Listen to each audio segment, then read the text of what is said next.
welcome back to Partners in Progress, the hyper business focused, small town centric podcast out of Asheboro, North Carolina.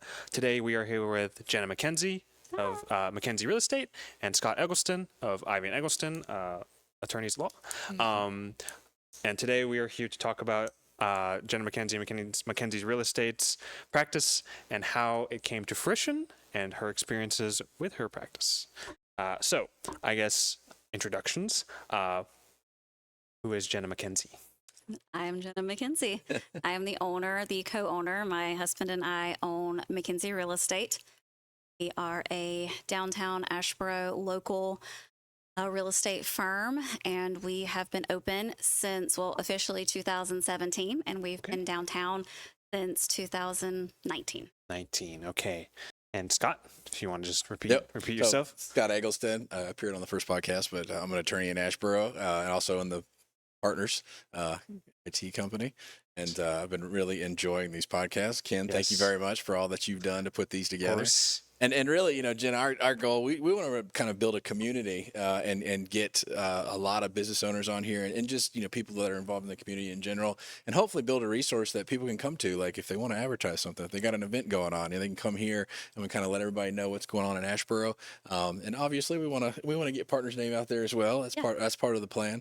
But really just want to build community around this whole thing.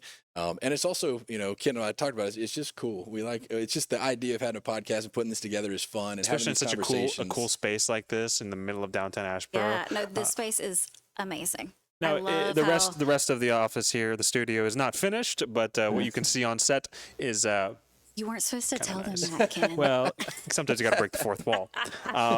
Yeah.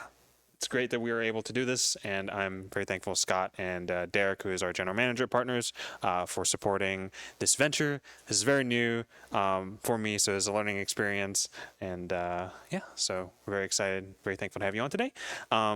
So you did say you started in 2017. What inspired you to go into real estate? Is this something that you were wanting to do for a very long time before, or you just ran straight into it and it's just happened? I never meant for this to happen, is the truth. As many stories. Yeah, I never thought, going through school, I went to High Point University for biology with a minor in chemistry. And the plan had been to go to medical school all along. And then as stories go, college sweetheart, fell in love. He was older than me, moved here. His family's from Asheboro, so he had a job here when he graduated. I did not get into any medical schools really close by, so it was either move far away and come here. So I'm here. Here we are. And I used to be a school teacher. I was I came to Asheboro. What grade? I was 8th grade. 8th grade. Eighth grade science. Oh, wow. Yeah. I moved to Asheboro with a biology degree, and everyone was like, what do we do with you? And so I wasn't getting any great job offers except for in like the Raleigh area. And I was like, I don't want to go work in Raleigh. And so someone mentioned, why don't you teach? And it sounded like a great idea in the moment. So all of a sudden I became an 8th grade school teacher in Archdale. And I did that for 4 years until I had my son and my daughter, and they were back to back 16 months apart. Oh my goodness. Yeah. So then I stayed home with them for a while. And then my father-in-law, he had been investing in properties through their family business, and the family business split, and he ended up with properties. And this was right during the end of the recession in like 2008, 2010. Yeah. So it was right during that time. And so he bought up buildings in town, and he really was focused on the worst of the worst. He wanted the most dilapidated buildings in town. And the goal was to buy them for a lower price, fix them up, and then for us to put commercial tenants in there and to manage it. Well, with that, he needed a real estate agent. I see. And so in comes Jenna. I see. And he said, Jenna, we need an in-house agent. I'll pay for you to go to school. And that was for real the first time I ever thought about real estate. And I was like, all right. So off to real estate school. I went in 2010. 2011, I graduated. I got my real estate license. And from 2011 until 2015, I was really only doing their in-house stuff. So tenant acquisition, commercial stuff, it was just theirs. And then very organically, people I knew started walking in and saying, "Hey, can you help me buy a house? Can you help me with this?" Sure. It wasn't advertising. And so I just started helping. Just naturally started happening. It naturally started happening, helping the public, but I loved it. And in that moment, I was like, this is what I want to do. I really, really like to help people buy this houses. piece of the puzzle. Yeah, I loved working with the public on their stuff. So in 2015, that started picking up, and so much that I thought it was a great idea. This was not a great idea to hire an assistant. But the assistant started doing the work that I was supposed to be doing for with the family business. I see. And that went on until 2017. And which I thought was great. It's not great. That's not a good solution. Yeah. In 2017, it was kind of a rubber hits the road, I guess, moment of either you do the job that you're actually supposed to be doing, or you kind of venture off and do your own thing, and that's okay too. And so it was just a big old leap in September of 2017. Took the leap, and I said, "Okay, I'm gonna do it." And so in that moment was birthed McKenzie Real Estate. McKenzie Real Estate. I didn't have an office. I didn't have a great plan in the moment. It was just something I knew I really enjoyed What doing. your heart wanted to do. I did. I really liked to do it. I talked and to you my started husband. with your husband, you said? So it was my husband and my assistant I see. that I had hired to do the I other see. work. It was us three. And we left the job that I was in with my husband's family, and we bought a little building on South Fayetteville Street. Yep. Yeah, bought You know that exactly building. where that is? Yeah, but it wasn't ready, and Yeah. they said it's going to be like 5 or 6 months before we're ready. So we didn't have an office, but I didn't want to tell the public that I didn't have an office. Because at the time it wasn't as cool to like meet in coffee shops and things as it Yeah. is now. I felt like it was so unprofessional. And so I had file boxes in the back of my car with all of my paper files. The car was the office? The car was the office. Oh, It gets no. better. It gets better. So we went to the library, and the library has study rooms. I don't know if y'all know Yeah. about these study rooms. The Asheboro Library Oh, here? yes. Yeah. The Asheboro Oh. Library has study rooms. And listen, you get free Wi-Fi. Yeah. It's air conditioned. You can print for 10 cents a page. That was my office. Yeah. That's where I would go and do our work. And when we would have to meet with people, I would say, "Let me come to your house," or let's meet at the coffee shop. I was Kind totally of act hiding. as if it's convenience. Yes. Oh, that's smart. Yeah, so we did that for like 5 or 6 months until the building was ready, and that was the beginning of McKenzie Real Estate. Was literally out of the trunk of my car at the Asheboro Public Library. And so now you have a nice building with your logo and everything on South Yes. Fayetteville. And it's South Fayetteville. It's not Worth Street. It's Worth Street. It is Worth Street? Yep, 103 Worth Street. Do you also have a Fayetteville address? It's just Worth. No, if you do 103 Fayetteville Street, you're going to go across the street to the wine bar. Yeah. Oh, so did you guys move? That's just the address was changed or whatever. Okay. Well, no, there's 103 Worth and 103 Fayetteville. I see. Yeah, Okay. but sometimes our stuff goes over there. That's why I know. It's actually funny, right next to Ivy and Eggleston. That's right. Yeah. So it's Ivy 105, and then you guys? Yes, sir. That's right. Okay, so there you go. And Scott does own 105 Worth at this current moment in time. Did y'all have a location before you moved where you are now? Or were you just The South Fayetteville Street one. where the insurance company is now? Uh-huh. Okay. How long were you in there? Not long. Yeah.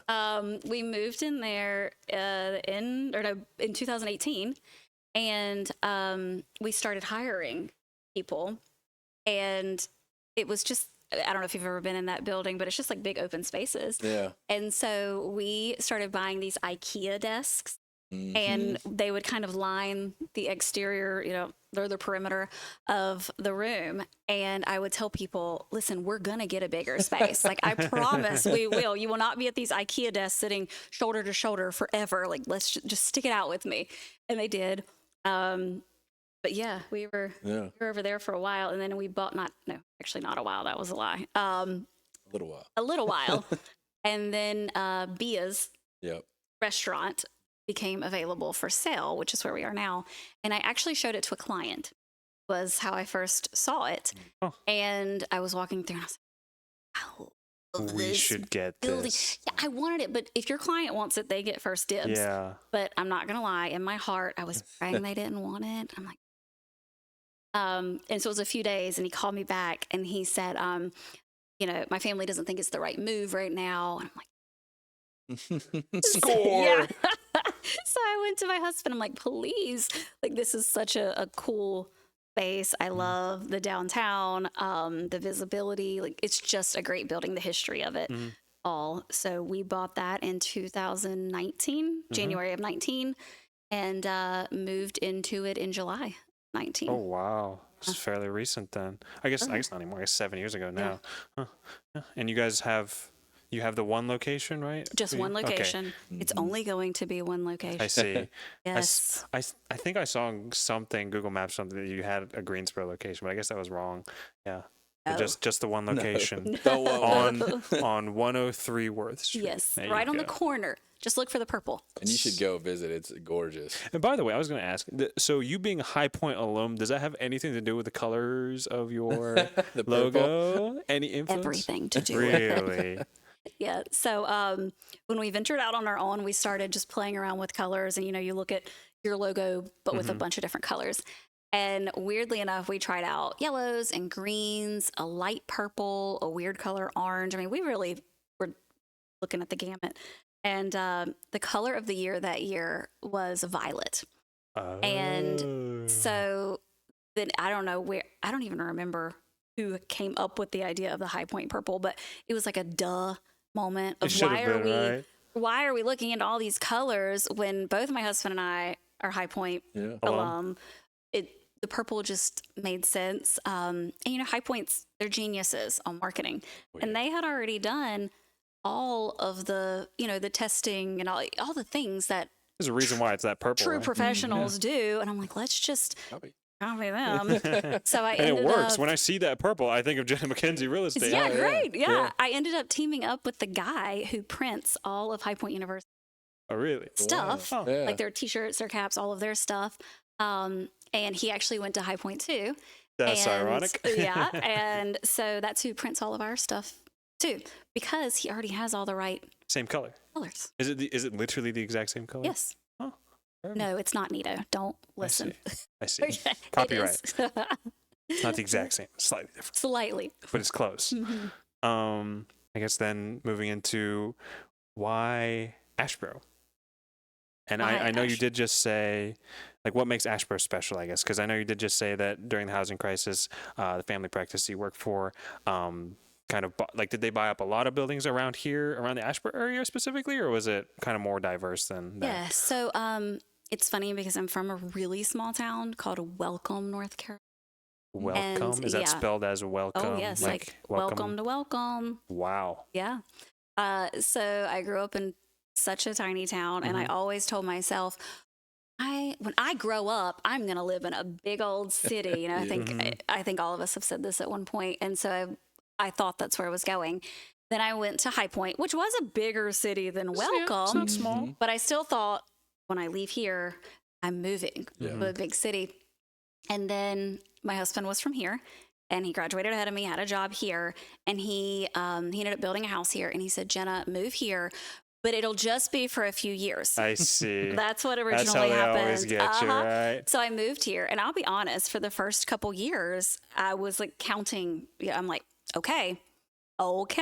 When are we leaving? I didn't love Asheboro at first. That's the God's honest truth. I didn't love it. And then as I spent time here, and then we had children here, now It's home. oh, I love it. I cannot imagine being in a big city. I can't imagine like the traffic and all the all the just all the things are not I think me. since 2008, when alcohol was legalized, like the downtown has changed Well, absolutely. 100%. Yeah. And it's so cool. I mean, because when I moved here in 2007, and like there was nothing going on downtown. It was a ghost town. Yeah. And it's just completely different now. So yeah, and because my wife's from Asheboro, that's how I ended. I'm from Virginia Beach. They, Okay. So, they always I- just get you. They just bring you back here. I never thought I'd live in a small town in North Carolina, but I absolutely love it. I mean, the same things you're saying, it's a better pace of life. It just really is. We moved here at the same time. I was Yeah. 05. Oh, was it really? Yeah, I moved here in Yeah, that's cool. 2005. Yeah. So, Fireworks.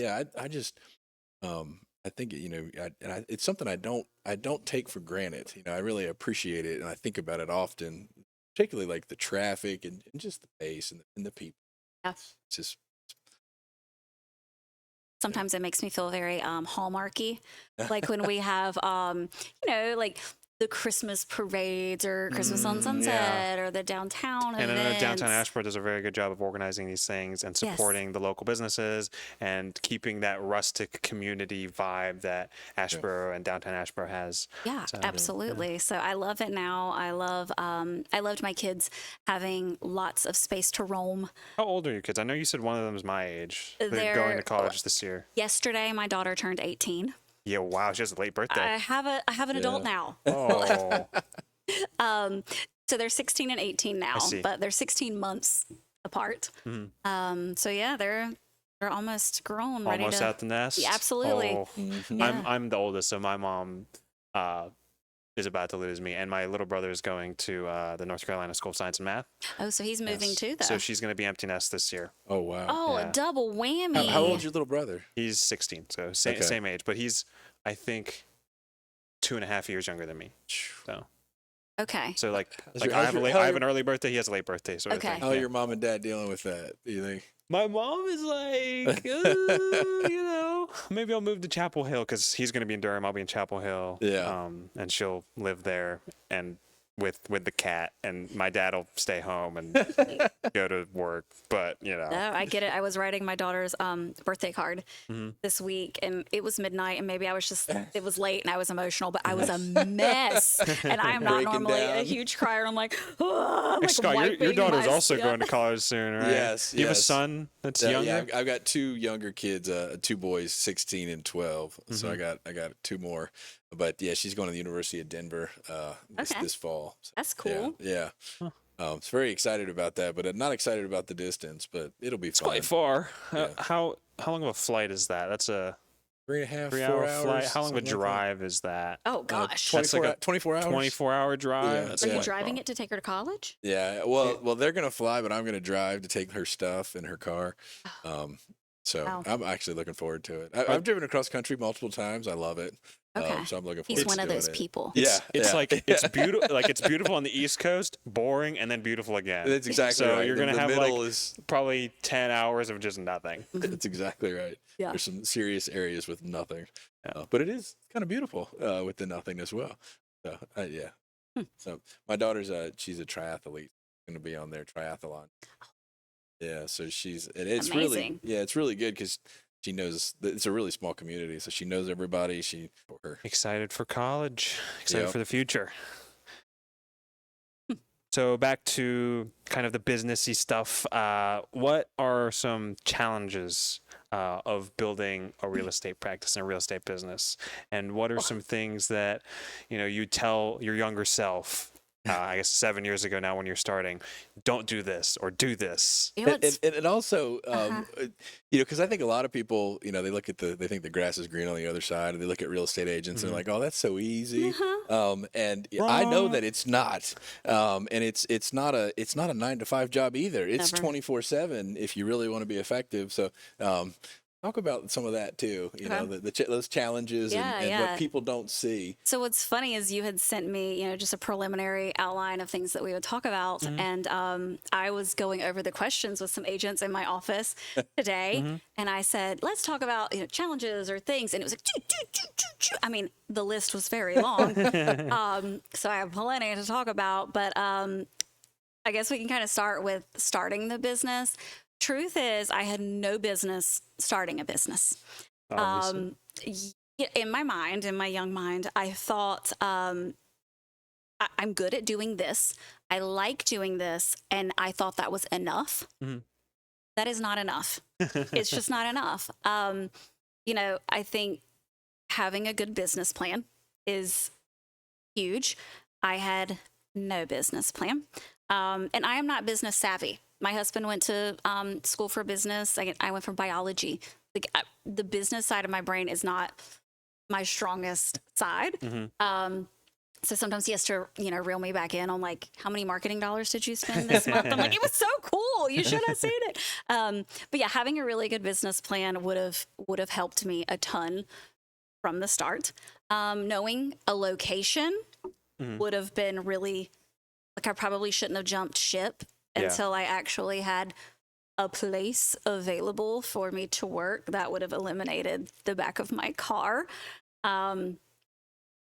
Having a budget, which should be part of your business plan, but you think what monthly expenses are going to be. The power, the water, the internet, the easy ones. Always unexpected, right? Then, yeah, especially when you're starting a business. A lot of the startup cost, people you don't think about until you have to think about. Like just your equipment and your furniture and your taxes and your insurance and the startup cost of starting a firm and the fees and the permitting, all of that comes into effect. And I did not take any of that into account. I'd never started a business before. I'd always worked for someone else. So really having a solid plan would be number one on starting a business. And then having a strong team, just the support people. Everyone thinks, I can do it on my own. And if you can, you're a better person than I am. It doesn't take long to realize you're not going anywhere if you can't delegate things out. Luckily, I did learn that very early on. I had my amazing assistant who was able to just be there side by side and handle a lot of the things that were tasks that were taking up time when I could have been making money for the business, but instead I was doing other things. So that's what you have to delegate, right? Yes, the delegation is huge. So that was another. I think that's a big issue that a lot of business owners run into, and I even hear it like in my own firm is like, well, I can just do it myself quicker. And like that works now, but if you're gonna, that's not scalable, it's right? Exactly. You're only one person. Yes. Yeah, Right. and if you do that, repeatedly, then you've got a bunch of staff members that you're not fully utilizing, and you're running out of time because there's only so much time in the day. But it's so scary because an assistant Can costs you money. trust someone, right? Yeah. Well, the trust, and for me, it's money too. I mean, you have to pay someone, and you want someone good, and so to be able to pay someone, a good person, to come in and help, you got to put it into the budget. And when you're a business opening up, you don't have a big budget, so I think that's scary to even think about as a small business owner. But once you do it, and once you make the leap of bringing on even your first person to help, gosh, Makes it way easier. Oh, way. Is that a hump that you think new business owners shouldn't be scared to jump, if they have the means to do so, to bring someone on? If they have the means, and if they have the level of work. You don't want to bring on somebody and then have them sit and do nothing. Right. I mean, that's the worst. You're paying them to do nothing. So, making sure that they have enough work to do. But yeah, delegate is a huge thing that I think small business owners struggle with. And then being a real estate agent, you're completely right. I hear it all the time. I get phone calls of, I'm thinking about going into real estate, and I'll say, okay, why? Give me the whys. And the number one answer is flexibility. Yeah. That is the number one thing. That does not sound A right. blessing and a curse. Yes. Yeah. So I was trying to think in means of just being a business owner, even if it wasn't in real estate. If people think own your own business and you own your time, I'm like, that's really... everyone else owns your time, Everyone right? does. Right. Yeah. Employees. Yeah. Clients. Jonathan is our newest broker in our firm, and he actually came out of being a professional welder. How many people do you have working under you currently? So right now we're 5. 5. Yes. We have been up to 13 at any given time. So right now we have 5 agents. At one time we had 13, which that's one of the struggles You had 13 at one point? Yeah. So you scaled down. Yes. I see. Too much. Was it just I'm not get to that. I'm going to get to that, Kim. Yes, ma'am. Not there yet. I was talking to Jonathan. He used to be a welder, professional welder, 9 to 5. And he put it perfectly. He said, I used to work as a welder. It was 9 to 5. And when I got home at 5:30, my work brain just cut off. I had no more work responsibilities. If work called, well, too bad. Real estate is not that. It never turns off in the beginning. So in the beginning, if you're not hustling, if you're not willing to give it your all, you're going to fail. That's the truth. It's a staggering number. It's 88%. 88% of first-year realtors quit. They quit. That's insane. That means only 12% of newbies are continuing into the business for the next few years. And that 12% also necessarily isn't even really succeeding. That's just they've made it a year. Yeah. Correct. So succeeding is even a smaller, staggering number. Right. Yeah. Wow. Yeah. Real estate is something that you have to be completely self-motivated. And so finding self-motivated Passion, people, right? you have to have the passion. You have to have the grit. You could sit there and work for 30 days, 8 hours a day at this craft and calling people in your social media posts and going and hitting the pavement and doing all these things for 30 days. And you could not make $1. Not $1. Driving that one client around to 500 showings in a month and not getting any Absolutely. any offers. That's the type of stuff realtors do. Like you drive them around. I guess so. You have to, right? To show properties. And think about, when are you showing properties? On the weekend. Like, when they don't have or work. in the afternoon after they get off work. So you're working all hours of the week. Yeah, especially when you're a newbie. Yeah. Now, if you can, once you get into your career and you're like a seasoned veteran agent, yes, then you can control your time a little more. And I think that's where people are saying the flexibility. It's because they're seeing agents that have done this for 20 years. Of course, that person can be flexible with his or her time. Right? Yeah, they've been doing it for 20 years. They get to control the narrative. Yeah. But when you're new, you're in going. The business is controlling the narrative. You got to answer that phone when it rings. Absolutely. If you don't answer the phone, guess what? They're just calling the next person. They're not waiting for you to get back to them. They want to see that house right now. And if it's not you, it's somebody else. So in the beginning, thinking it's going to be flexibility is not true at all. Like I said, you gotta really get into your craft and, get a lot of years under your belt. And then all of a sudden it does come and you are able to have some flexibility. Being a veteran agent, myself now, it is one of the things that I love is, I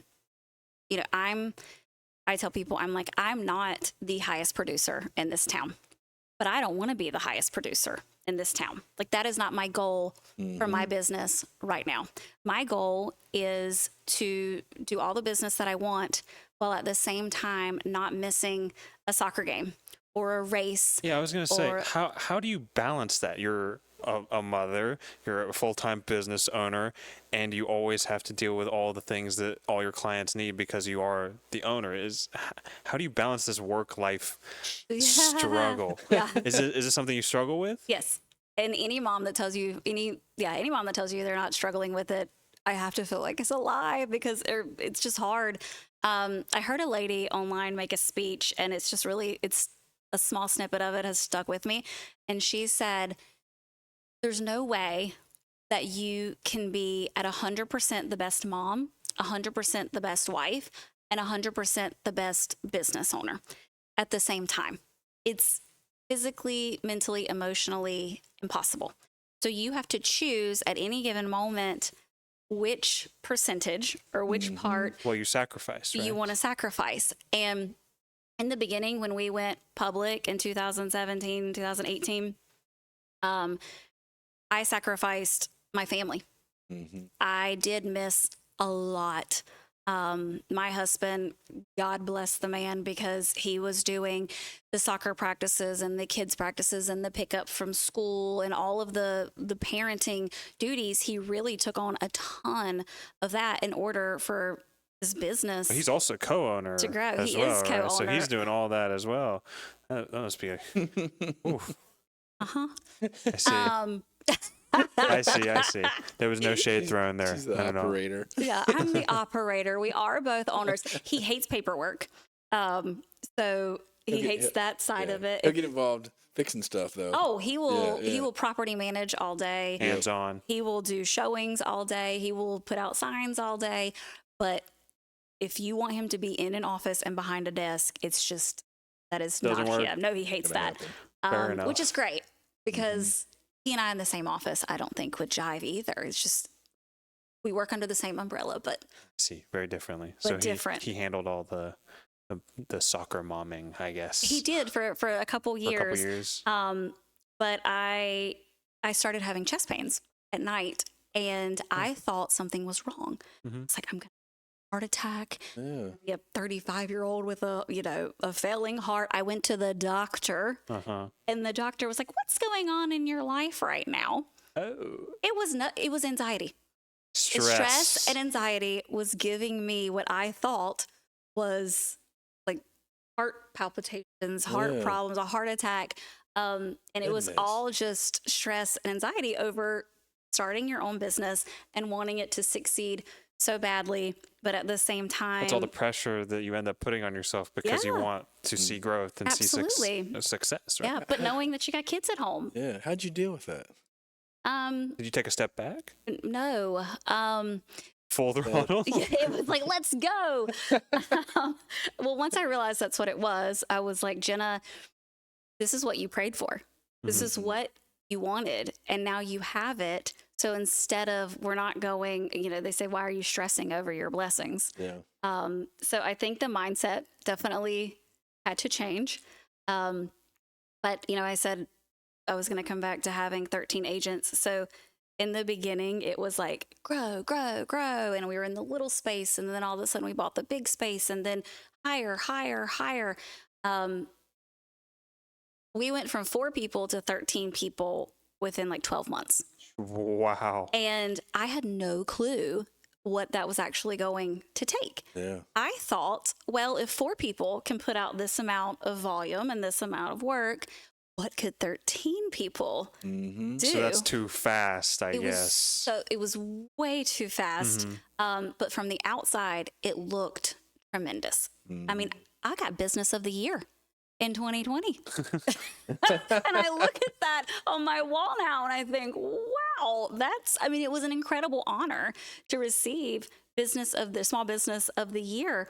But knowing that on the inside, it was a mess of, I didn't have systems in place. I didn't have HR stuff in place. So it wasn't proper growth, I guess. No, it was not blowing. scaled properly. It was not, it was just too much growth too fast. It was really fun. I mean, 13 people in a building every day, it was fun. Hustle, the bustle. Yeah. Sounds fun. It was exciting. Maybe We were doing not the in magazine practice. covers and the awards and all the things. It was really fun. But sitting at the helm of that, and which is not the side that anyone else gets to see normally, dealing 13 people, you're going to have some drama.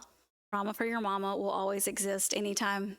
But people in a building, it's going to happen. So that would all come to me. All the budgeting and everything was coming back. 13 inputs, right? Yeah. And you were like actively acting as a realtor and a business owner at the same time, right? Yes. You were an agent as well? Yes. Now I had taken a step back on my own business at that time because I just couldn't. Yeah. I couldn't do the time in the day is just not enough for that. It wasn't going to do it. But also I wasn't hiring veteran agents. I was hiring newbies. You were training them? Yes. Oh my goodness. And So these 13, how many of them were new? Well, 4 of them came over from the old office. So they were not new. They were relatively new, but not new. At that time, they were the veterans in the office.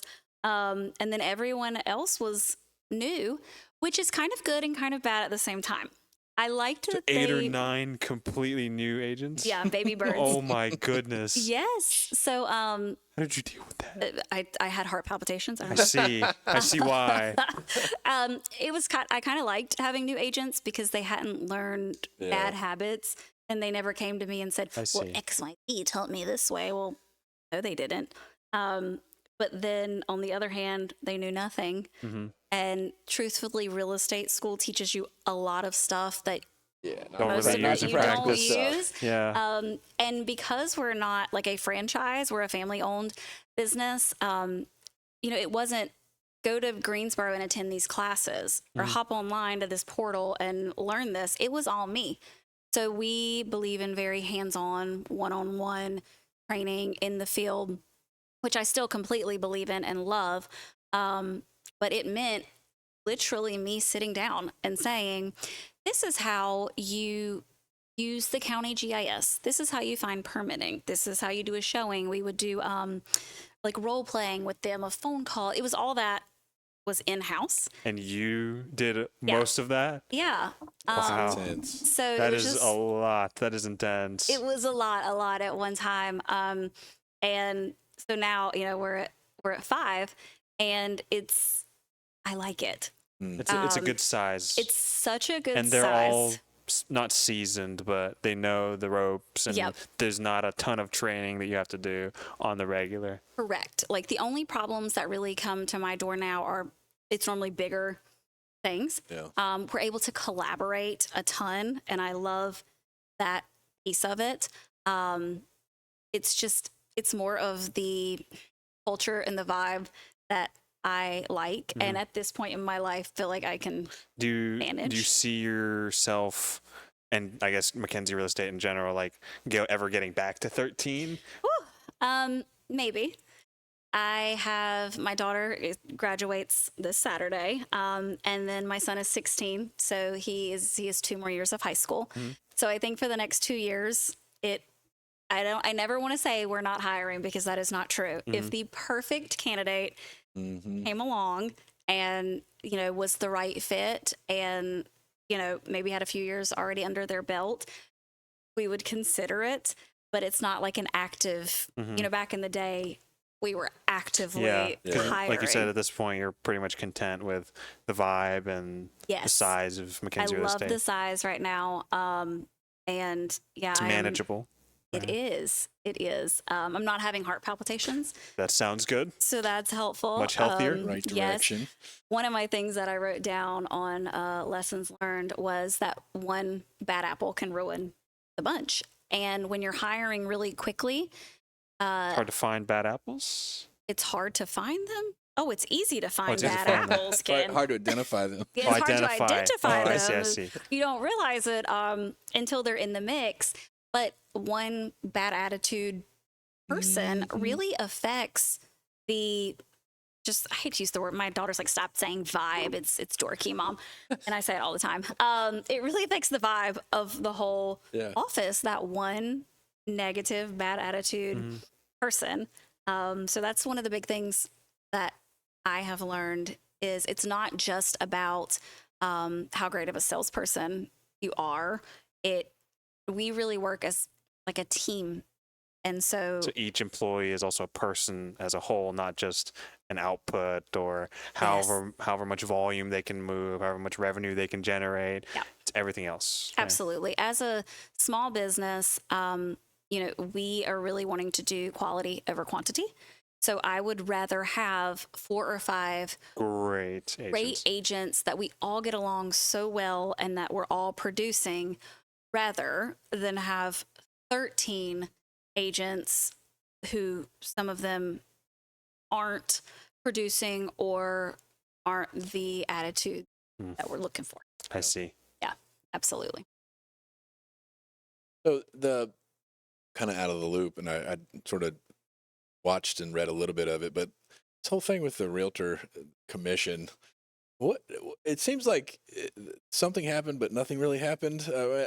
Can you tell me what the breakdown of what's going on now with commissions? Yes. So I am not an attorney, but I can tell you the regular Joe version of it. So you're right. It's like things changed, but things really didn't change at all. Yeah. If agents were doing what we were supposed to do all along, which was explain commission and how the commission base works, and that it is completely negotiable. If we were explaining that correctly the entire time, like we were supposed to be doing, then nothing changed. what happened was consumers, which they were correct, were saying we are being forced into For a percentage rate. for context, what's the event that happened here? I'm So- unaware. Oh, yeah. So typically there's a commission that's paid by the seller, Mhm. and that usually if the buyer has their own agent that brings the buyer to the seller, then that commission gets split between the buyer's agent and the seller's agent. Oh. And that rate, like around here, it's like everybody does 6%, but it's not 6%. It's negotiable, and I think that's really what the Oh. gist of it was. Is Yeah. it was sort of like. I don't know if they did any antitrust vibes, but it was like everybody was doing 6%, and so the court was like, "Well, you can't do that. Like, it's got to be everyone's got to be able to negotiate their own deals." Oh. And that, I mean, really, that's effectively because it, like I said, I think it's probably just changed like disclosures that you have to give It the has. clients. Yes. But everybody's still doing 6%, as far as I'm aware, for the most part. It's negotiable, Scott. Not, everybody doesn't have You're to not do that. setting the prices. Not gonna get you in trouble. Setting prices antitrust. I see. Yes. So yeah, it's more of just a disclosure, I guess, to the clients. Yes, and- absolutely. But really, nothing changed. If you were doing it correctly before, nothing changed. That's a recent thing? Yeah. That's like a federal thing, or is that a around here thing? It's like the Real Estate Commission, which is our Yeah. governing body. I see. So that they But it was a govern- nationwide lawsuit, a big Yeah. lawsuit. Oh, Yeah. so Like like a the bunch of National real estate Association of agencies Realtors. are all like, or I guess who sued who in that regard? It was a It was a class action. Class action of People real against estate sellers or the somebody. I'm not commission or sure. something? Yeah. Huh. Sellers Huh. suing. And I didn't know it was like that. I guess you guys have a governing body of your own. That's really interesting. Do law firms have something like that? Well, each state, there's a bar, and so it's Oh, I technically see. bars created by the Supreme Court, but it's managed by Each state. organized by the actual licensed attorneys. So we're self-organized in the bar. Yeah. It's not necessarily a governing body, so it's a little different than a But commission. but ultimately, the Supreme Court oversees I see. what we do. All cases in the United States. That's a lot. Yeah. That's where, they used to have, I don't remember when it was that they had antitrust litigation against attorneys because they would have like a sheet and every attorney in town would charge the exact same thing. Oh. I didn't know about that. Yeah. And then they'd have like a set, I think people would tell me Literally they price would, setting. No? Yeah, they would have That like sounds terrible. pretty substantial fees they would charge for certain things, and everybody across the board would do the same thing. And then the government said, and you can't do that. I It's guess so. antitrust. Yeah, that seems a little So- unfair if everyone in town is price hiking and charging absurd Yeah. amounts of stuff. So now, we can't talk. Like if a group of attorneys gets together, we're not supposed to talk about what we're charging people. And so like when we're trying to figure out what we should charge people, it's we call and try to fish around and pretend to Without be a actually client. saying Yeah. So it's like What do you you charge gotta for say it? it and you gotta ask for it without saying it or asking for it. Yeah. Ugh. Yeah. What And it's interesting. It's one of the things like Bill Ivey, who I took over the firm from, he said, you're always going to have difficulty pricing because, I know exactly the amount of hours that go into doing a trust or a will or anything. And so it's always a challenge. And part of it's looking at what the market's doing and making sure so, yeah. Kind of snoop around, I guess. Yep. Huh. That's exactly right. But most people won't give you fees. I know I don't give fees over the phone because it's, usually it really depends because I don't want to tell you something and then you come in and see me and I've got to do something completely different and it's a completely different price. So it's a bit of a challenge, but yeah, fun of business. Bacon. Yeah. I know, lots of learning. That's the point of this podcast. That's We're right. all learning. That's right. So are there any so you've been in practice for 9 years. I guess next year's 10. So Gosh. almost congratulations. Should have an anniversary party. Yeah. Yeah. Are there any crazy market changes you've seen, especially around here, within that last 10 years? I know since 2008 or whatever, this whole revitalization thing has market values and land values and stuff gone up in this Asheboro area. I know you guys mostly do Asheboro, So we do the Right. triad. the triad. So Yep. Greensboro, Winston-Salem. I see. Yes. So we were not open back when the housing crisis Yes. initially happened. So way after. Yes. So we opened, let's say 2018, and then COVID came around. What's Ooh. funny is everyone thought that COVID was going to tank the market. That was the thought. But it did the exact opposite. It created what we now call the COVID bubble. The COVID bubble was a time, it was 2 to 3 years, where real estate was insane. Like, for instance, high prices? Yes. Yes. So one house, you'd put it on the market and you'd have 10, 12 offers easy on a house. And these people were crazy. Like, they would put down the amount of, it's due diligence. So it's a non-refundable deposit. I mean, there were some, like in Siler City, we had one that was $30,000. They put down? Yes. Non-refundable? Non-refundable, just to get this house because the competition was so high. And why were people buying houses? Because the interest rates for loans went way down. Oh. So they were like 2.75. And so they'd get it for basically zero interest. They can buy way more house for way less money. Capital. So it was So people were just buying houses up. Everybody was buying.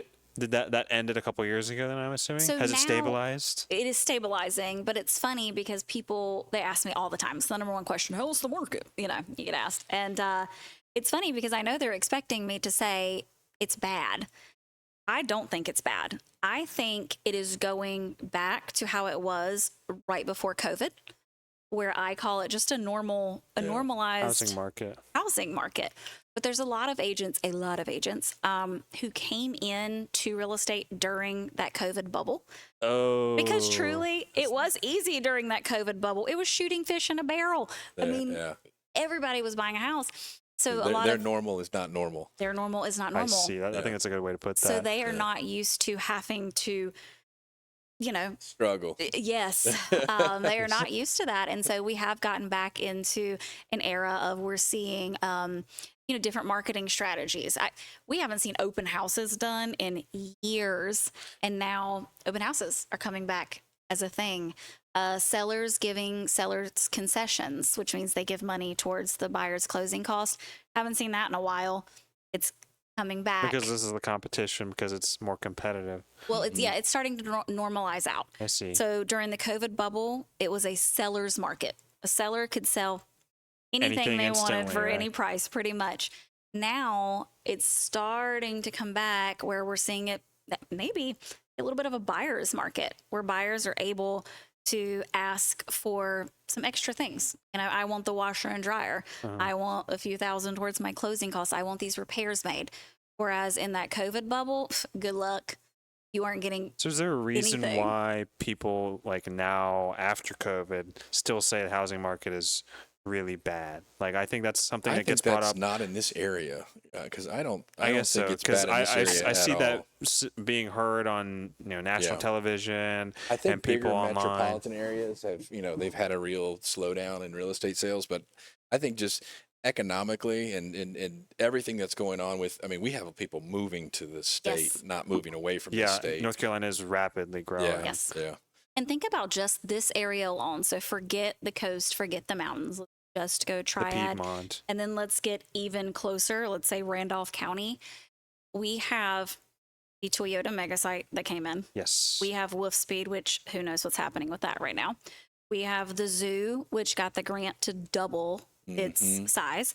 We have the Ross distribution plant. We have the Zoo City Sportsplex. We have all of the things, and there's more that have came into this area just in the past couple years are incredible. And so I don't see our local market having the crash like everybody's talking about. I will say interest rates have gone back up from the 2.75. Now let's say they're. that is kind of ridiculously low, to be so fair. low, and now they're like 6.5. That's what we're seeing. People who have not have either never bought a home or are new to the home buying process. I understand how that seems so much greater than 2.75 because it is. But then you've got people like older people, and they'll tell me, they're like, Jenna, back in the 80s, interest rates were 11%, 15%. So What? 6% sounds good. great. Huh. So I think it's all kind of perspective. So people maybe just don't see the whole timeline. Right. I see. Yeah. So I do hear a lot about, first-time home buyers because of the substantial increase in cost of homes and the interest rates, that it's just extremely difficult. Why is that? Is that like a materials cost that's gone up, or a labor cost? Everything cost. Everything. I guess so. That's just an inflationary So thing. during COVID, which I hate to keep COVID, but during COVID, the prices of building materials went way up. Because labor was expensive because there was only so much labor you could do, right? I think there was supply chain issues, and the cargo ships couldn't get through the ports, and but I think a lot of people use that as an opportunity to do a little gouging. Price hike. Yeah. I really think that's part of it as well. Because we're into building too, and I mean things like garage doors and windows. So you guys do new homes as well? We do. See. But like garage doors and windows and doors, just your normal things that are really typically easy to get, they would take so long to get. And not only that, they were so much more expensive. All of that has to be built into the price of a home. So I think it definitely affects it. But once an industry goes up on the price of something and they realize that people will pay it, it's like very our gasoline. uncommon to see it go back down. Yeah. So it's just one of those things that is going to take either a long time or maybe we'll just never go down. This is just the new normal, I guess. I don't see it ever No, going back down. No. So what solutions are there for young people? Yeah, because I know a lot of, like, I guess people probably 10 years older than me, they're looking to buy their first home, maybe start a family. Is that something that they should still do, or is that something that they should maybe look at renting and saving up for a lot longer to buy a home much later? Yeah. So our state has a program. It used to be called First Time Home Buyers, which I liked that name. And now it's called North Carolina Housing Assistance. It's if you've never owned a home or haven't owned a home in 3 years. And it depends on what area of the state you're in as to how much money you can get. But like around here, they'll give up to $15,000 to go towards the purchase of your home, towards your closing cost. So that's an awesome program that first-time homebuyers can take advantage of. I do think part of it for young people is also education. My kids are both in high school, and yes, they're learning polynomials, but they're not learning finance, and they're not learning how to budget or how to do taxes, things that we use. Right, yeah. So I think, because there's a lot of things that you can do to prepare yourself for a couple years before you're ready to buy a new home. Like I tell people, get a job and keep that job for a year or two. The hopping around on the jobs does not help you whenever it comes time to get a loan. They like the stability. Yes. They don't like you saying, oh, I just quit my job and got a new one last week. That does not help you. Doesn't fly with the banks. No. Your debt to income ratio is huge. So how much debt versus how much income? Because you could make, $200,000 in a year, but if your debt is $150,000, well, that ratio is not. Doesn't work. It doesn't work. So not so much of much you're making, but how much debt you're accruing at the same time. So trying to keep that leveled out is a big thing. I see young people who want to buy a house in a couple years, and then they go out and they're financing a $70,000 car. Well, that's putting a lot of debt on your plate. So when it comes time to buy the house, it's hard for the bank to justify, hey, you can take on a $400,000, $500,000, $600,000 loan to buy a house. Absolutely. So I think not getting so short-sighted on, I need, a really fancy car and a really fancy phone and a really fancy everything, and instead maybe being a little more practical until it's time to buy your home and letting your home be that debt. Well, and that's, because, they're spending all this money on these depreciated assets like boats and the side-by-sides and the car. A home usually appreciates. Yeah, right? and it's going to be a much better investment than your side-by-side that, you're probably going to trash and it's going to be garbage in 5 years. Right. And it's really crazy because people, the cost of vehicles now too. You can spend as much on a house. Cost of a new car. Yeah. It's a down payment on a house. And that's what you're talking about, like financing, or financial information and literacy. Like, it just blows my mind that, we don't teach that to kids at all. And that's what one of the things, I want to go out and preach to, especially high school kids, about like compound it's like interest. People don't listen. Like, yeah, a kid. I mean, I might listen, but like most people my age, is like they don't care. It's like, hey, I want this, I want that. It's hard to teach. At Asheboro High School, I think it's maybe 2 years ago. It was during exams, like they would have these sessions in between, like when they were like in between exams. Yeah. And I went and talked about compound interest and investing for your future. Geez. And I swear to God, I don't think asleep? there's maybe one person that was paying attention. Out the other. But I think it's super powerful when you can show that. I find that interesting. Maybe I'm just weird. Like I find that to be very useful. For the most part, I understand the principle of compound interest and how that sort of stuff works. Yeah, but when you're 17, 18 years old, you're like, that's so far in the future. You think it's so like it's far, right now, it is it doesn't apply not? to you. No. But that's the thing is, like, a little bit. You start now with a little bit, and over time, that a little bit is going to be a lot. And that's what. Hopefully, if you capture at least one kid and they get it. Yeah. I think we're also in a different time and a different generation where, like I'm 42, and when I grew up, I didn't have a cell phone. I got my first flip phone when I was 16. And so I watched TV. I did see things on TV, but I wasn't sitting there, just being inundated with social media all the time. And it's when you go on, all you're seeing are the highlight reels of people's celebrities' lives. And my teenagers are the same way. They think that they need to have the coolest Ferrari to drive around at age 21, that is the status that they are wanting to reach. That's what they think. And that they need to wear all of these labels. It's all they get fed right now. And so, of course, they go out into the real world, and that's what they're trying to achieve very, very early. And you make bad decisions along that way. Yeah. You do. And a lot of that's fake. The people that are, they're renting those things, and, there's people. Well, they make money from that, though. Oh, yeah. Because they sell it to They sell the kids, and image. then they watch it, and they get money from the companies that are like Facebook, Instagram, and they make money from that. I think at some point in the future, we're going to look back on this era in this social media, and it's going to be like smoking cigarettes or eating like bad food. You should avoid it at all costs. It really is. I mean, because you can be perfectly happy, and you go on one of those apps, and then you realize, oh, my life is terrible because all these people are doing all this cool stuff. Comparison is the thief of joy. That's exactly right. It's so true. Right. That's also in business.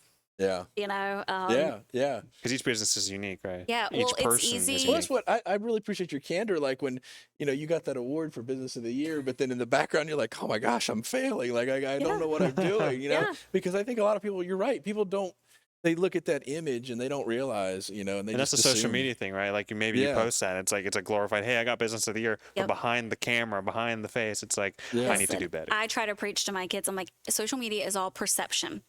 Business is the same way. So the good part of social media is that people will believe whatever you put out there. That is the truth.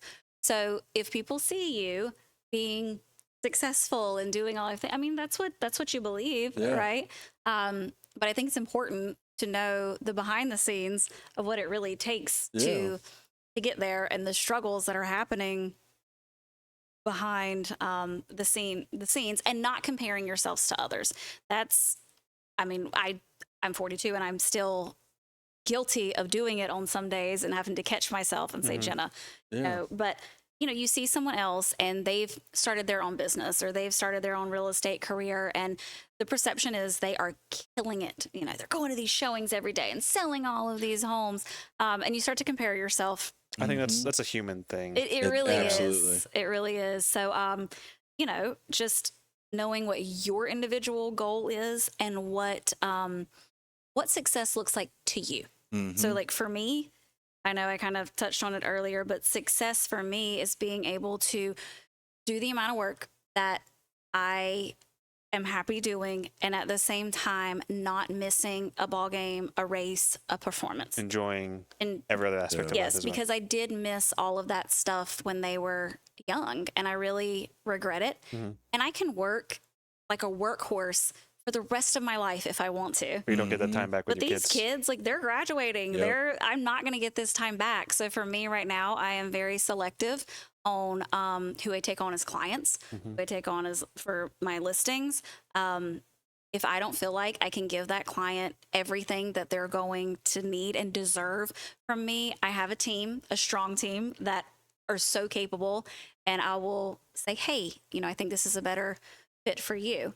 But being able to do that And this is goes really for important to me. business and for your personal life, to balance it and kind of see and think about what you want to see out of yourself, I guess. Yes. What does success look like to you? And Because so it's not the same for everybody. What would a young person like me, okay, maybe their parents, haven't taught them, they're not like you guys, where you guys are both obviously business owners, so everything about not everything, but a lot about the money and the how and the why.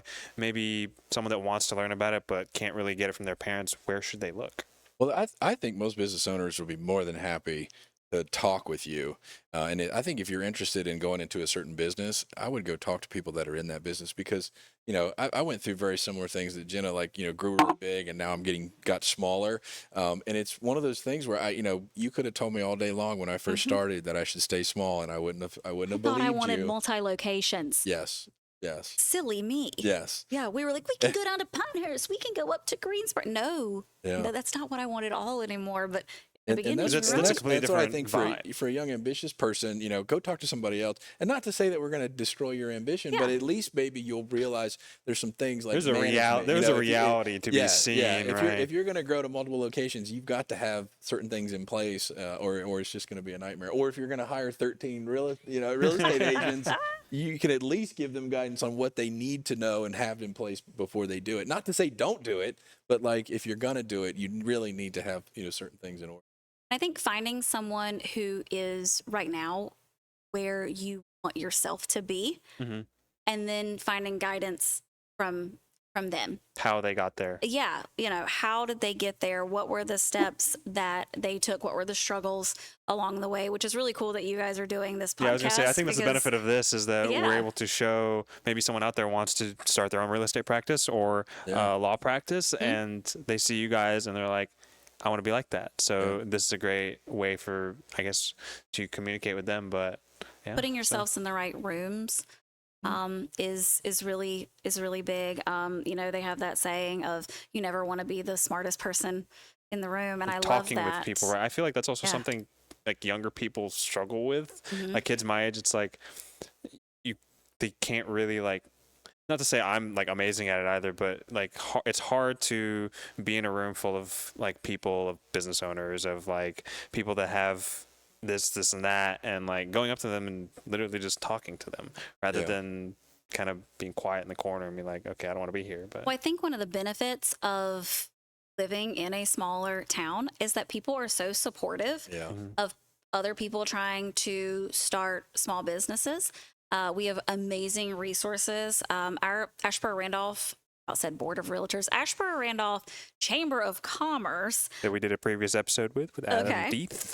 They're an awesome resource for people who are wanting to start a business. A lot of people, I used to be on the board over there, and we would try to go out and recruit new businesses. And I would hear over and over again, the business owner would say, that's just not an take on right now. And I completely get that. As a small business with the chamber, you pay the least amount of money. So it goes by how many employees you have. So you're not paying the same as a big business. I think it's so worth it to pay the small nominal fee, but then go to every event. You get access to the network. Yes, correct? Go to every single event that they have. So they have typically one a month. It's either business after hours, or they have a few that are breakfasty in the morning. But going there, wear a name tag, and don't be afraid to stick your hand out there and introduce yourself and start talking. Because in the real estate world, everything of mine is based on community and my sphere of influence and who I know, and then who it's they networking, know. Right? It's networking. It's everything. And so just having access to that is really, really, really valuable. That's something you recommend becoming a chamber member? Because I know we are, and I know you and Derek have gone to those chamber meetings before. And I think, but it's not enough just to say, I'm a chamber member. Well, whoop-de-ding-dong. You have to actually act upon it. That doesn't do you any good to say, participate. It's participate, go to the networking events and meet people. That is so good for you, for any business, I would say. Getting to know everyone around the block, I guess, and then you can learn from them, just like this. Well, listen, it takes, one good client, and then that client recommends you to their Aunt Nancy, and then Aunt Nancy recommends you to Velma from church, and all of a sudden you have a whole sphere of And then you have a business. people. Then you have a business. Yeah, Exactly. absolutely. Yeah. Well, I really appreciate your candor, and I really, I mean, I think that's really important, and it's really helpful, I think, for other people. And I really thank you for doing this. Yeah, absolutely. I appreciate it. If you're looking for the real, I'll tell it to you. I think we've covered pretty much everything in my talking points. I guess my last bit is looking ahead. What are some future goals from McKenzie Real Estate? What do you look forward to out of the real estate market, out of owning this business, and what growth would you like to see? What are we excited about? Yeah. So one of the cornerstones of McKenzie Real Estate is called Team Building Tuesday. We've had it since the very beginning. It's every single Tuesday in the mornings, and it's either community service, education, or team building. And it round robins every day. And a big part of that is getting out in the community. And it's funny because when we started that, we were in like year 2. And I remember someone made the comment of, how long do you think you can keep this up? And I thought, do it just to spite you forever.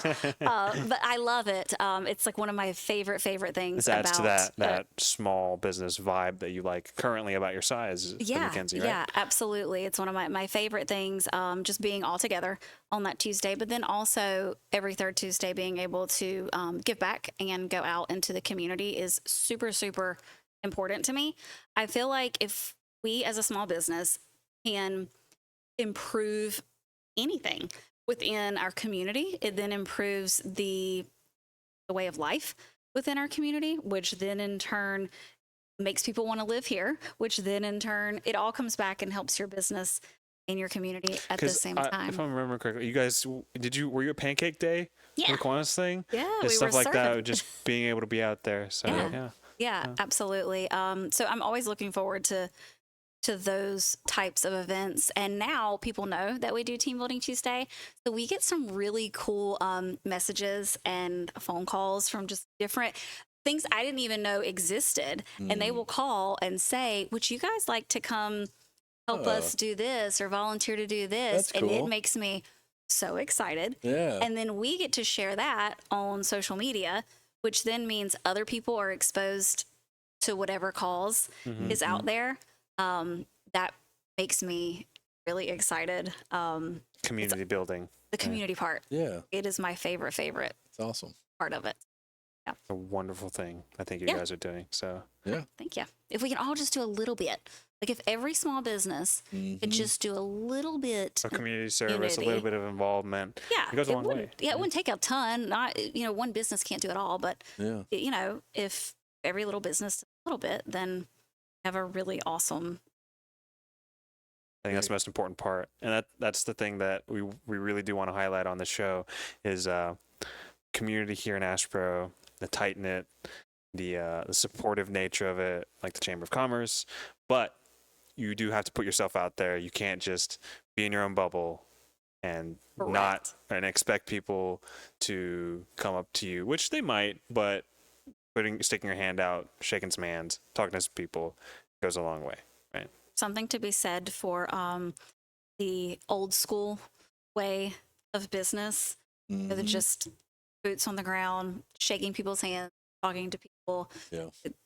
especially in a small town. And that's how it is Yeah. here. Absolutely. And that's what you love about it. Yes. That's what you love about it, Scott. Absolutely. Yeah.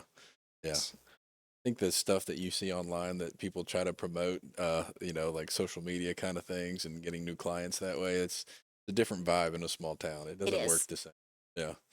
People. Social media is great, but Yeah. Yeah. here is a It's little a different. piece of the puzzle, but I don't think it's as much of the puzzle. Yeah. It's valuable to have. And actually, I have seen I actually wanted to mention this. And me and Scott talked about this the other day. So you guys have a, oh my God, it's like a video of you, like you walking and talking, and it's like you have some cool graphics behind Okay. you. Yeah. Do you know which video I'm talking about? It's like, it's one of the recent ones.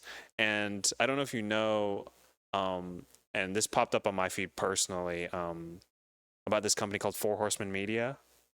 So they do these like really high-end videography projects for realtors. Okay. And there's this realtor that's based out of Hickory. Okay. Let me see. Sorry, I don't mean to go on a tangent here, but I did want to mention this because I saw your video and it really reminded me of the stuff that they do. Let me see here. If you want, that's their Instagram page. Oh yeah, it does. Was that intentional, or No, well, did you have someone come on and do that?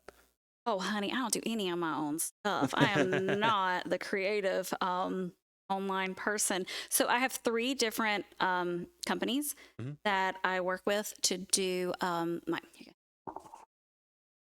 have 3 different companies that I use to do all of our marketing videos and listing videos. And it really comes down to who's available just at the time slot that I need. They're all great. But they really keep up with, you know, what's new and what visually what's cool. Because that's been a new trend. So I saw that on your page. I was like, that's really cool. You guys I wish I could that. take credit for that. It is not me at all.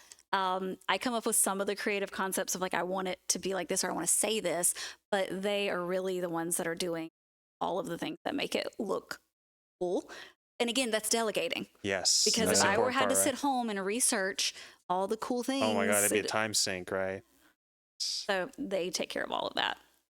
Really cool. What have you found gets the most views, like in terms of videos? Is that something that you keep up with, or is that also something that the companies keep up with? What do you mean? Like, if you know, like, I guess you can also see the views, but like, what gets views? Like, what they do specifically?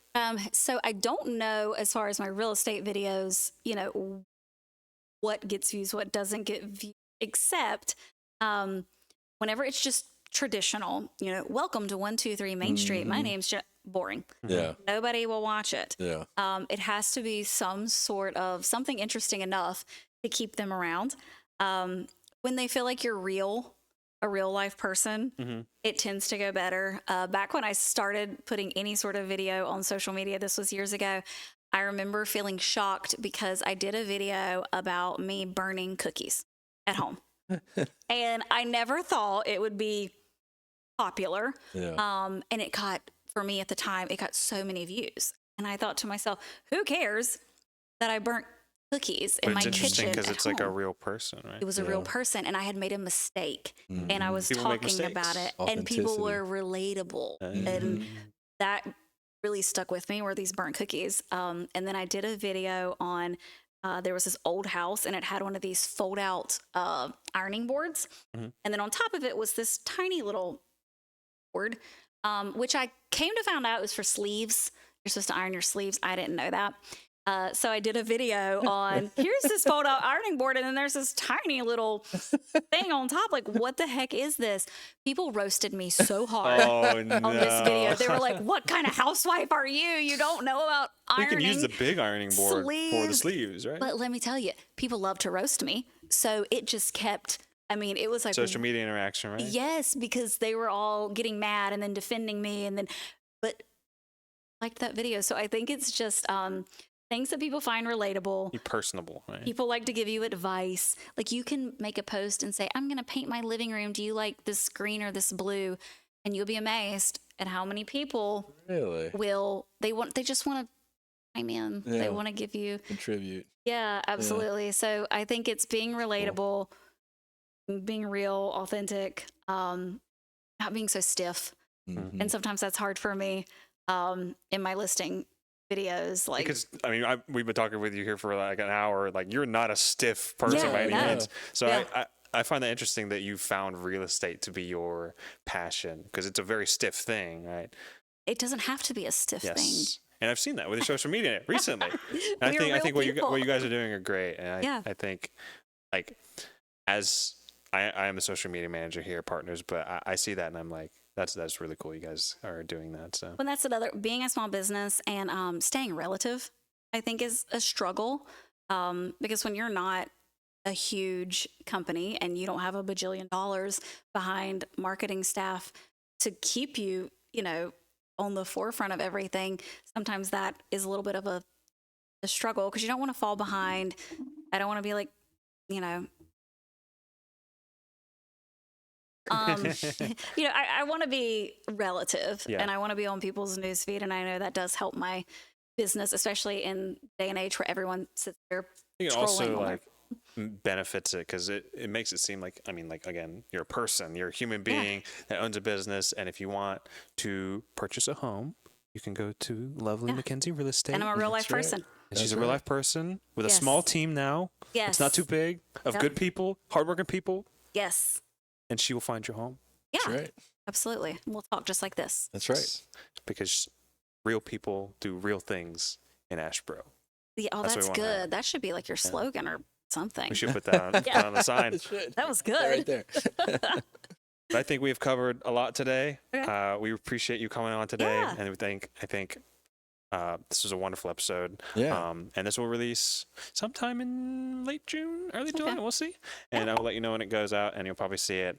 And there'll be clips online. Clips will be on Facebook, Instagram, TikTok, YouTube, and then our podcast will release on Spotify, Apple Podcasts, and all of the rest. Wow. So, and YouTube. YouTube's a big one. So stay posted. We'll definitely have you back. Okay. Yes. I think we got more we can talk about. Yeah. We have much more to talk about. Yeah. So, but yeah, so thank you very much for coming on, McKenzie. Okay. And so again, Jenna McKenzie from McKenzie Real Estate, 103 South Church Street. No, Worth Street. Worth Street. Oh my gosh. Fayetteville. Sorry, Fayetteville. I'm mixing them all up. Church Street. Just I look for should the know. purple. Don't listen again. Sorry.